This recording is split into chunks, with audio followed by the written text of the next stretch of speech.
I'm using pumpkin puree. It's a brand called Edie Smith. I like it. I use it. Oh, hi Edie Smith. I'm Uncle Drew. I bake. Ow! KitchenAid, if you're watching, I could also use a new can opener. Maybe a food processor. My cutting board's split in half too. Let's get to it. I want to go take a nap. 1. Did I really just do that? Oh, everything's falling. There, I saved it. We all make mistakes. There we go. I was doubting my ability there for a second. Okay. That's 2. I've made 2 mistakes here. Fluffy brown sugar. Pumpkin spice, allspice, nutmeg. A pinch of salt, not a punch. My pumpkin puree. Again, let me introduce myself. Edie Smith. I'm Uncle Drew, and I bake. Ta-da! Bake like a champion. Heavy cream.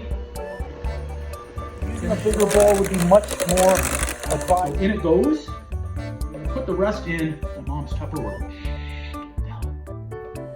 Bake like a champion. You can do this. We don't want to fill it right to the top of the pie crust because this is going to bubble up. Almost. A few more minutes. Right? Oh.